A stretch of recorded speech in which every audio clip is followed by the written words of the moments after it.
I quit lots of things for a reason. Usually, people want to hold on to something much past its expiration date. So they'll stay in a job that they hate. They'll stay in a sport that they hate. They'll stay with a girl that they hate or a guy that they hate. They'll stay with a friend group that they hate just because of their past with them without regarding the present or the future. So, a couple examples of the things that I quit were football. I was all state middle linebacker in football by my junior year, and I quit my senior year, and everybody was very confused. I was a pole vaulter. I won 2 state records. My sophomore year and my junior year, I won the Division II and Division III, I think, state records. I don't really know, honestly, but I won the records. I broke, the high school obviously record, but if I got the state, I obviously got the high school. But um, I quit pole vaulting the next year, and people were very confused. Like, how can you be so exceptional at something and then just go and quit? Like, that doesn't make sense to me. What's going on? Because a lot of people can never accomplish something like that, and so they picture themselves in your shoes, and they're like, I would never quit that. That would be huge for me. But to me, it wasn't as huge as it was to them. I quit college 3.5 years in. I was literally 5 classes away from graduating, and I quit college. And everybody was like, "Oh my gosh, I could never quit college. That would be so huge for me." The thing is, the reason I quit is because I see something bigger, and I've aligned myself to a higher purpose, something that a lot of people never could envision for themselves. And so for them, it seems, oh, oh, it seems crazy. How could you quit that? How could you quit something that I could never achieve in 50 years of my life? And the thing is, for me, I achieved it in 3, 2, whatever. And I thought to myself, is this all there is to life? I didn't want to go play sports in college. I had scholarships lined up from the time I was a sophomore, I'm pretty sure, maybe a junior, in high school. They never told me, actually, but I figured out afterwards. But I had a bunch of different scholarships lined up. And to a lot of people, they're like, free college, how could you pass that up? That's a lot of people were growing up in a different time, adults. So that would be a big reason why they would say that. For them, a college education was huge. The people that were college educated were separated by a wage of 2 to 3 times. But now the wages are different. The people that are separating from the normal wages are getting 10 times, 100 times that of what is normal. That of what is normal. And yeah, I got to the point, I was like, I don't want to go to college for sports. I saw no end goal that I actually desired in that path. And I decided, what's something that will actually benefit me in the long run? What is something that I could dedicate myself to? What could be my mission that would actually give me something that I would want in life?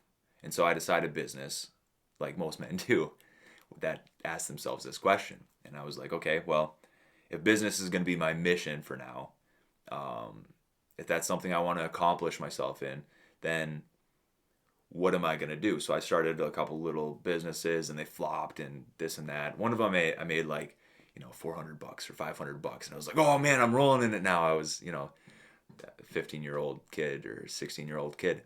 And I thought it was the coolest thing.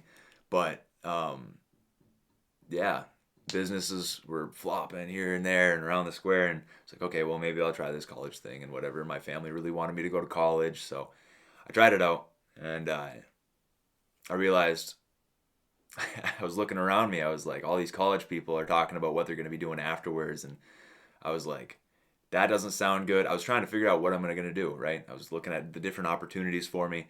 I thought maybe I'd go into ministry. I thought maybe I'd be an agricultural educator going to different countries and teaching them about agriculture and science and ecology and biology.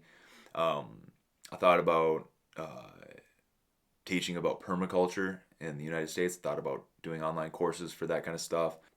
I thought about a lot of things, but most of those people that I saw the outcome of their life, the kind of people that they were becoming, the kind of rewards that they were getting for pursuing the missions that they chose. And I was like, I don't want that. I don't want that life. I don't want where the end of that is going. And then I was seeing all these entrepreneurs, and I was like, that's what I've wanted. That's what I've wanted since I was young. And that's the mission I want to dedicate myself to. So I found myself in the digital space. That's where I've been for a long time. And being a chronic quitter got me there, honestly. And to be honest, it's a rocky road. Business is. I've accepted that from the beginning. It's honestly a lot like sports. It's not very much like college, but maybe a little bit. Um, but it is a lot like sports in that when I showed up to any of those sports, I wasn't exceptional right off the get, right? So I'd show up to pole vaulting practice. They handed me a pole, and I was just like, I'd run and stick it in there and fall on my face, miss the mats and whatever. And it was a mess, you know? It was a mess when I first got in there. But really, I just needed to get that pole in my hands and have a coach there saying, okay, you're going to change this one thing, and then this one thing, and then this one thing. And after time, all those little one things start to add up. And then you start to see results. Holy crap, I actually landed on the mats and I beat this other guy that just started too. So now I'm above the worst people, the entry level people. I'm actually a step above that. And then eventually you keep pursuing it, keep improving one thing at a time, one thing at a time. And they stack.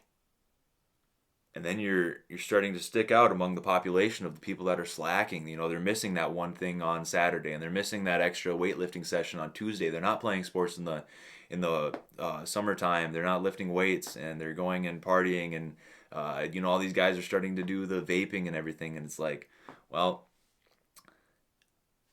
and you just keep stacking those habits one at a time. You keep changing your craft, improving your craft, and eventually, breaking records. Yeah, it just sets you apart as somebody that can actually achieve things. But the same thing applies to business. When you start, you're not making millions of dollars. You're not making hundreds of thousands of dollars. You're not making any dollars a lot of times.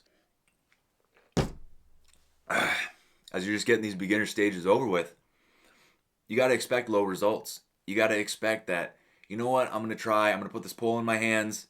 I'm going to try, but you have no idea what to do. You haven't put in all that work to improve one thing at a time and stack those skills and keep improving. You haven't put that work in yet. And it looks ugly. It looks like you're missing the mats. It looks like you're falling on your face. You're getting scratched up. Oh, you pulled a muscle.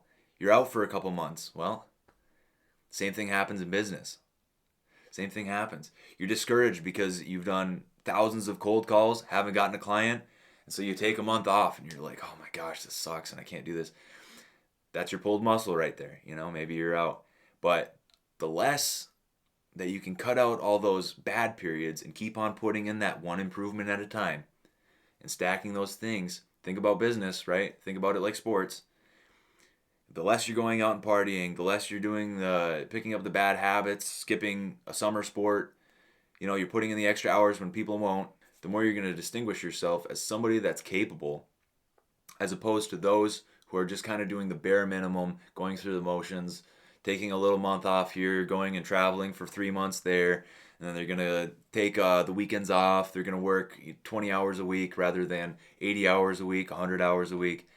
So being a chronic quitter taught me to choose the right battles in life, to choose the right mission in life, the right vehicle to get you to where you want to go.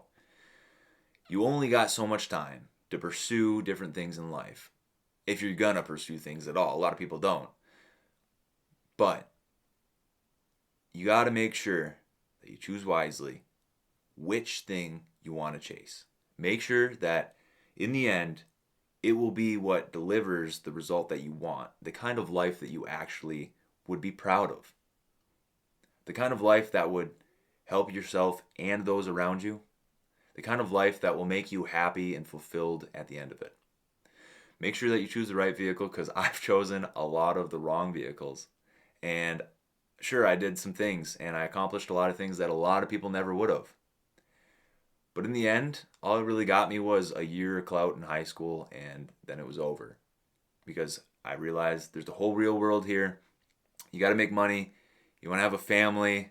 You got to find, God or some kind of spirituality. You got to explore that at least, and kind of figure out the why of the universe. We all wonder why the heck we're here in the first place.